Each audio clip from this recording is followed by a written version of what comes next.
اللہ جب کسی سے ناراض ہوتا ہے رزق نہیں چھینتا، آب و دانہ بند نہیں کرتا، سورج کو حکم نہیں کرتا کہ اس کے آنگن میں روشنی نہیں پھیلانی، چاند کو نہیں روکتا کہ تیری کرنیں اس کے ویڑے میں نہیں پڑنی چاہیے، بلکہ اللہ جب کسی سے ناراض ہوتا ہے سجدوں کی توفیق چھین لیتا ہے۔ سجدوں کی توفیق چھن گئی تو پھر سمجھو اللہ ناراض ہے، اللہ راضی نہیں ہے۔ اور اگر سجدوں کی توفیق نصیب ہو جائے، کسی نے واصف علی واصف مرحوم سے پوچھا تھا کہ کیسے ہمیں پتا چلے گا کہ ہماری نماز قبول ہو گئی ہے، تو انہوں نے کہا تھا ایک نماز کے بعد دوسری عطا ہو جائے تو سمجھ لو پہلی قبول ہو گئی ہے۔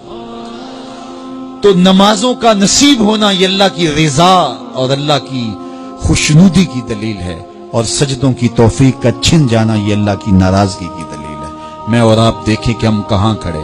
دیکھیے دولت تو کفار کو بھی ملتی ہے، اللہ دولت اسے بھی دیتا ہے جس سے راضی ہے، اسے بھی دیتا ہے جس سے نہیں راضی، لیکن سجدوں کی توفیق اسے ہی دیتا ہے جس پہ وہ راضی ہے۔ تو 5 گانا نماز شعار زندگی بنا لیجئے، نماز قضا نہ ہونے پائے۔ قیامت کے دن بے نمازی اس صف میں کھڑا ہوگا جس صف میں نمرود کھڑا ہوگا، جس صف میں حامان کھڑا ہوگا، قارون کھڑا ہوگا، شداد کھڑا ہوگا۔ مجھے بتائیے ہم میں سے کوئی یہ گوارہ کرتا ہے ہم اس صف میں کھڑے کر دیے جائیں جہاں دشمنان خدا کھڑے ہوں؟ آج کوئی نماز پڑھے یا نہ پڑھے، حشر کے دن حکم ہوگا کہ اللہ کے حضور سجدہ کرو۔ ہر کوئی سجدہ کرنا چاہے گا، جو نہیں پڑھتا وہ بھی کرنا چاہے گا، لیکن بے نمازی کی کمر اکڑ جائے گی، وہ آرزو رکھنے کے باوجود سجدہ نہیں کر پائے گا۔ قرآن بتاتا ہے کچھ لوگ جہنم کو دھکیلے جا رہے ہوں گے، انہیں کچھ لوگ پوچھیں گے ما سلککم فی سقر، تم جہنم کو کیوں جا رہے ہو، کیا ہوا تمہیں؟ تو وہ جواب میں کیا کہیں گے؟ لم نک من المصلین، ہم نماز نہیں پڑھا کرتے تھے۔ سب سے پہلا حساب قیامت کے دن جو بندے سے لیا جائے گا وہ نماز کا لیا جائے گا۔ پہلا سوال بندے سے یہ ہوگا۔